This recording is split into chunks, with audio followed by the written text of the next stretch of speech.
¿Qué tal? Bienvenido a La Aventura, podcast de libros y lectura.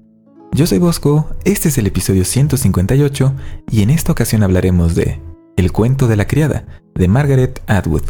Acompáñame y conozcamos juntos de qué trata este libro y qué tiene de bueno y de malo.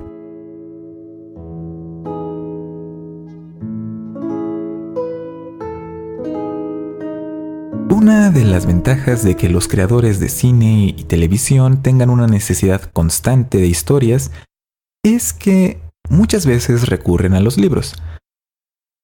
Esto tiene como consecuencia, a veces, que algunos libros adquieran una fama adicional que de otro modo sería difícil que adquirieran, aunque ya sean conocidos en el medio impreso.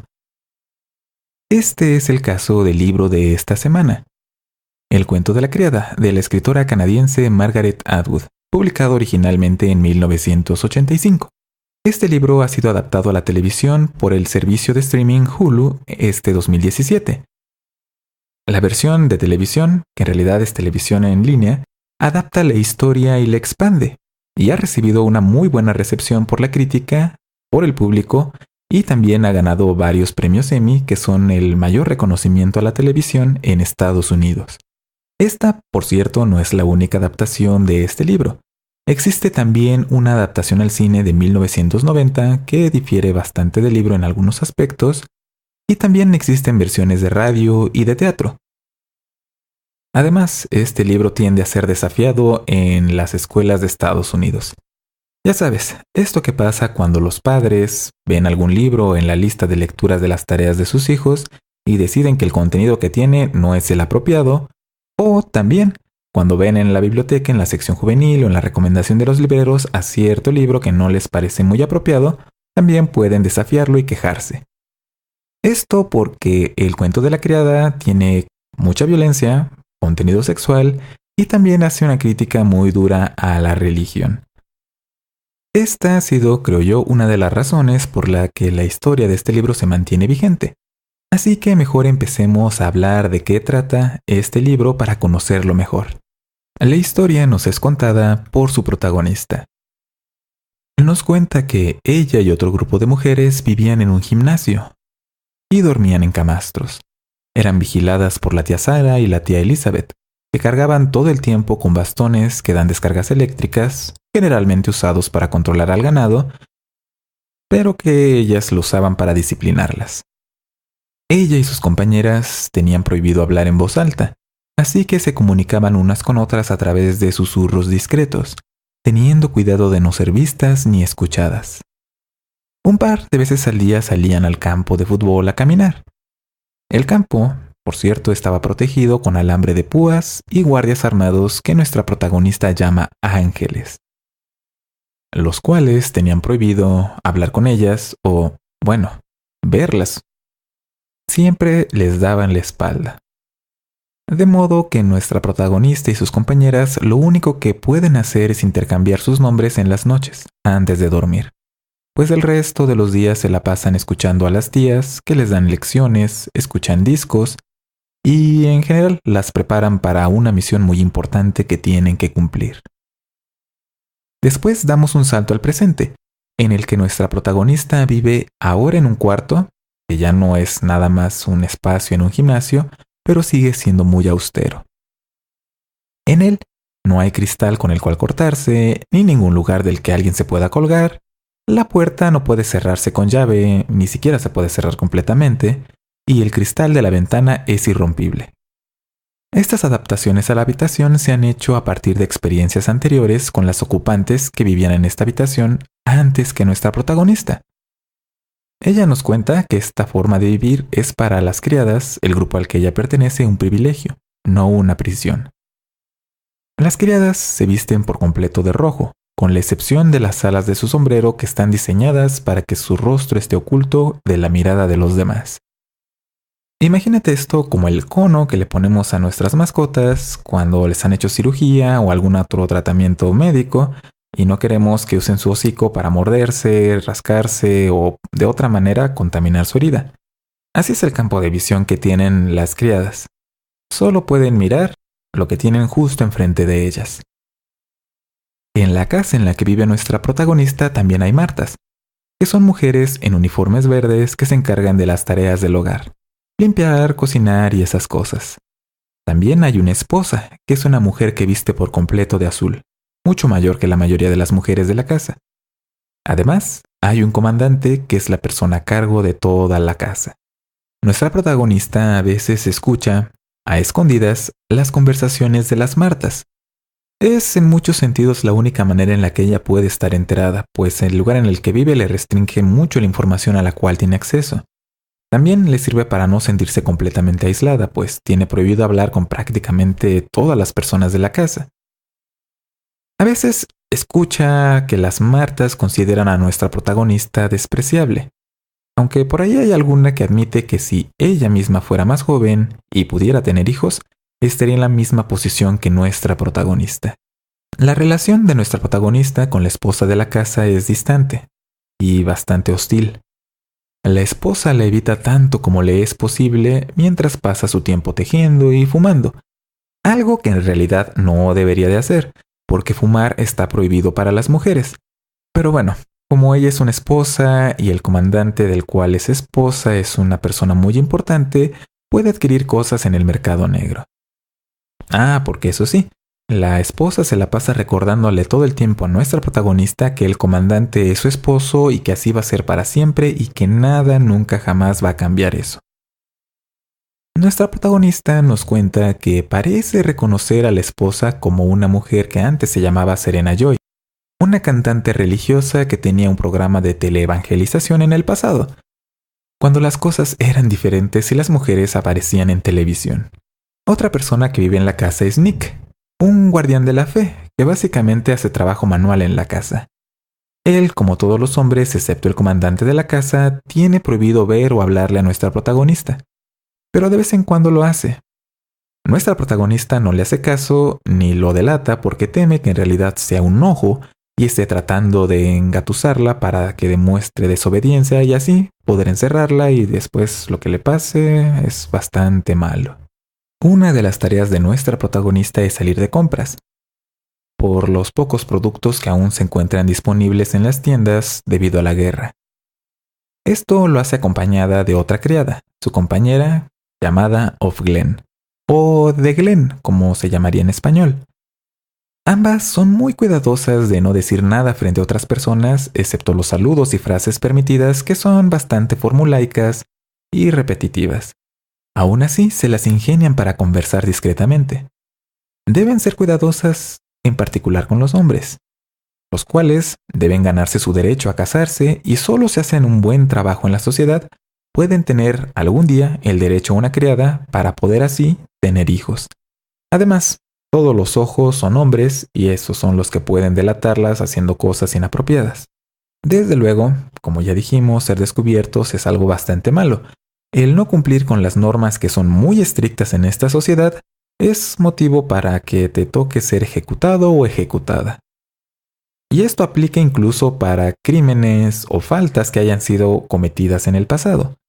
Si antes de que la sociedad que existe ahora se estableciera, una persona había hecho algo que en la actualidad es un crimen, actúa retroactivamente, lo cual hace que muchas personas sean ejecutadas todo el tiempo. Así son las cosas en la República de Gilead. Está regida por la palabra de Dios como es expresada en la Biblia, o bueno, como le interpretan sus gobernantes. Pero nuestra protagonista llamada Offred, o Defred como sería su nombre en español, recuerda cuando las cosas eran distintas. Las mujeres no eran tan protegidas entonces y aunque Offred piensa que eso era ser más libres, también recuerda que las tías insisten que esa era una libertad incorrecta, y ahora también son libres de una manera que sí debe ser. Aún así, Offred recuerda a su hija, recuerda cómo era descuidada a veces y que Luke, su pareja, le reclamaba que no fuera más precavida cuidando a su hija. Recuerda también una vieja amiga que tenía y que la motivaba a hacer cosas nuevas, pero solo recuerda porque tiene prohibido leer y escribir, así que no puede poner por escrito todas las cosas de las cuales aún se acuerda. Y eventos como encontrarse con turistas de otros países le recuerdan esta vida de antes, pues en otros lugares del mundo las mujeres aún pueden andar solas, vestidas como ellas deseen, e incluso mostrando algo de piel. A donde quiera que va, Ofred es tratada con desprecio. Pero ella sabe que tiene una tarea muy importante, a la cual no puede negarse. Como criada, es su obligación darle hijos a su comandante y a su esposa.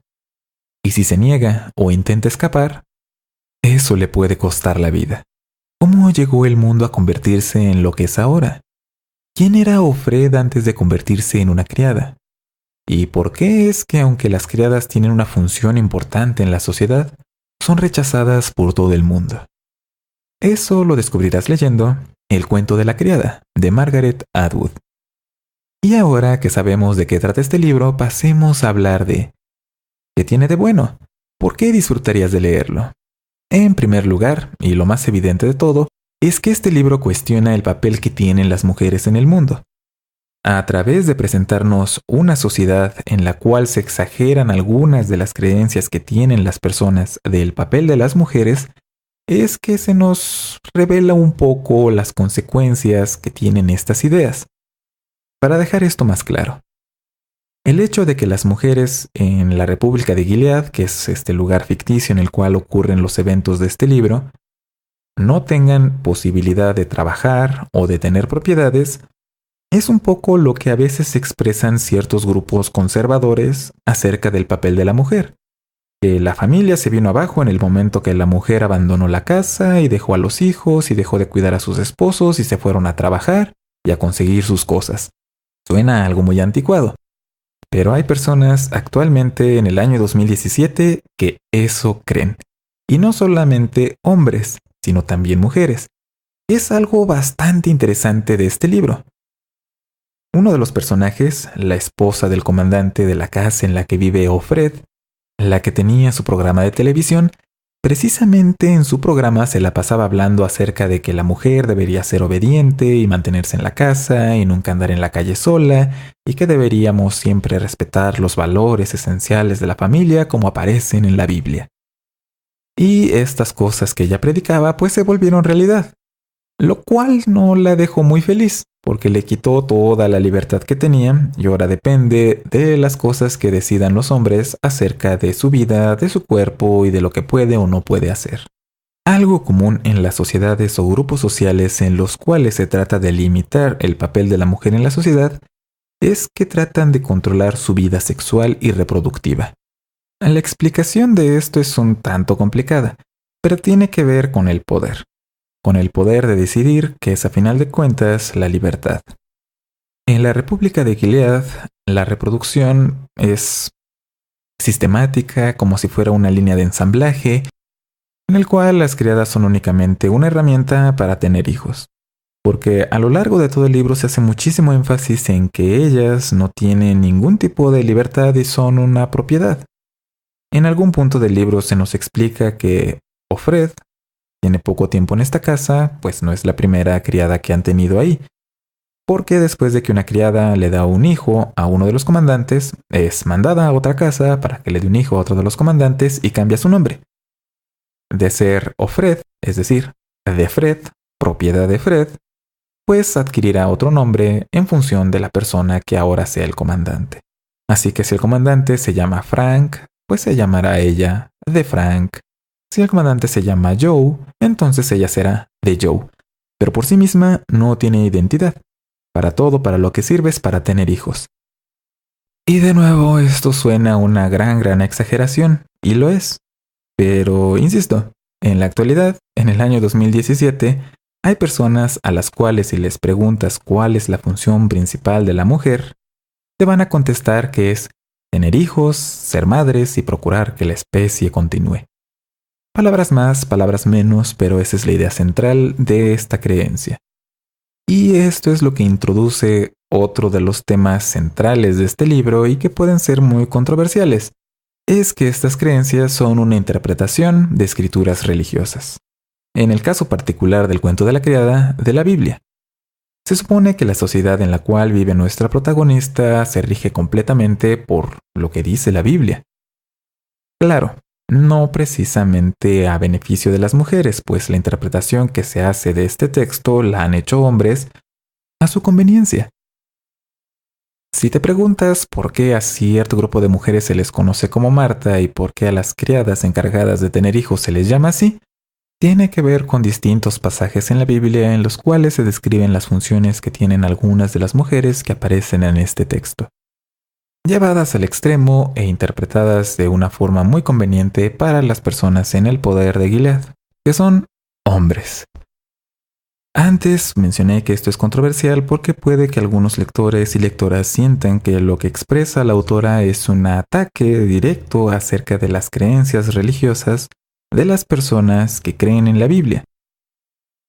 Y en cierto modo puede que sí lo sea. La autora no es precisamente muy partidaria de ciertas creencias religiosas, pero creo que lo importante no es tanto que en este libro sea específicamente la Biblia de la que se habla, sino más bien de que todas las creencias, sino más bien la idea de que las creencias dogmáticas llevadas a la práctica pueden tener efectos desastrosos para las personas y crear situaciones de mucha inequidad, en especial si esas ideas son interpretadas de una forma que precisamente busca eso. Por toda esta crítica es que este libro, El cuento de la criada, suele ser denominado un libro feminista. Y esto tiene mucho sentido porque la autora nos hace ver a través de la alegoría a problemas que ocurren en la actualidad. Y aunque este libro ya tiene 30 años de haber sido publicado, pues hay cosas que nunca cambian y que vale la pena reflexionar acerca de ellas. Además de esto, este libro también nos plantea un problema, es cómo funcionaría una sociedad que tenga una estructura extremadamente rígida como la que se nos ha descrito. Esto es también algo muy entretenido de este libro porque poco a poco esto se nos va revelando. Vamos viendo poco a poco que el mundo de la República de Gilead es complejo y tiene una estructura bastante lógica. O bueno, es lógica para sus habitantes. Bueno, no para todos sus habitantes, pero sí para los que están en el gobierno de esta sociedad. Como esto lo vamos descubriendo poco a poco, parte por parte, se nos van presentando un detalle aquí, otro detalle allá, y nosotros mismos vamos ensamblando las piezas de qué es la magnitud de lo que aquí está ocurriendo. Esto te mantiene involucrado o involucrada en la historia del libro. No solamente vas conociendo cómo es la vida de Offred y por todo lo que pasa en una sociedad donde es tratada como un objeto, pero que además le dicen que es muy importante, sino que también vamos viendo cuáles son las funciones de las personas en esta sociedad y cómo es que las cosas terminaron como están en el momento que ocurre la historia. Esto se nos cuenta a través de los recuerdos de la protagonista que de repente se remonta al tiempo en el cual las cosas eran distintas. Así es como vemos cómo pasamos del mundo actual al mundo de la República de Gilead. Así que tenemos dos elementos de interés principales en este libro. Todo el conflicto interno, personal de la protagonista de Offred, también conocer el peculiar mundo de la República de Gilead y cómo funciona y cuál es su historia. Y si ambos elementos resultan de tu interés, pues resulta un libro bastante atractivo. Pero nada en la vida es perfecto, así que hablemos de qué tiene de malo este libro o por qué no te gustaría leerlo. En primer lugar, la narrativa a veces es no lineal, por lo que puede volverse un tanto confuso determinar el orden de los hechos. Nuestra protagonista nos cuenta de cosas que le están ocurriendo en este momento, cosas que le ocurrieron en el pasado hace años, cosas que le ocurrieron recientemente, y hasta hay momentos en los que nos cuenta cosas que pudieron haber pasado. Para algunos lectores esto puede ser un elemento positivo, pero considéralo, porque puede volverse un poco enredado tratar de darle sentido a la historia, pues a veces está avanzando, a veces se va por un lado y a veces se está regresando. Otro elemento que puede no agradarte de este libro es que los temas de la opresión religiosa, las restricciones sexuales y cómo son representados en alegorías a lo largo de este libro, a veces son mostrados de una manera demasiado obvia sin nada de sutileza. Por momentos puedes sentir que la autora podría estar diciéndote en lugar de lo que está escrito en el libro, aquí es donde estoy hablando del tema X usando el simbolismo Y. Y no notarías gran diferencia con lo que está en el párrafo originalmente. También considéralo, porque este tiene un efecto en la prosa peculiar. Hace que a veces, en lugar de sentir que te están contando un cuento, sientas que se te está leyendo un ensayo acerca de sociología, psicología, historia o algo similar. Y por último, ¿qué tanto impacto puede tener la historia en ti? Depende un poco o mucho de tu familiaridad con la forma de pensar y vivir de Estados Unidos. Hay algunas cosas que aparecen aquí, algunas situaciones, circunstancias o incluso lugares que si no conoces un poco acerca de la manera de pensar de las personas de Estados Unidos, de su historia y también de las circunstancias de ese país a mediados de los 80s, no van a tener como tanta relevancia y te van a parecer datos superfluos. No hay nada que evite que entiendas por completo la historia o lo que trata de decir la autora, pero sí son detalles que te pueden parecer incluso como distracciones. También tenlo en cuenta. Así que, en resumen, ¿recomendaría el cuento de la criada de Margaret Atwood? Sí, aunque por momentos puede parecer que este libro se toma demasiado en serio y con demasiada solemnidad los temas y simbolismos que contiene, es una lectura provocativa y estimulante. Los temas de los que habla son importantes hoy y a pesar de que hace más de 30 años que este libro fue escrito, conservan vigencia. Lo cual nos invita a pensar acerca de qué hay en nosotros como sociedad que propicia situaciones de desigualdad entre las personas, en particular hacia las mujeres. Muy recomendable.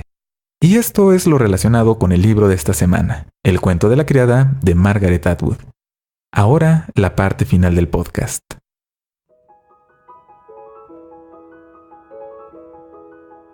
Esta semana, como todas, este podcast es traído a ti gracias a los Patreones de A la Aventura. Cada mes, con sus donativos, ayudan a que este podcast continúe. Si quieres saber cómo ayudar, puedes visitar patreon.com/A-la-aventura. O también puedes ayudar visitando alaaventura.net/libros.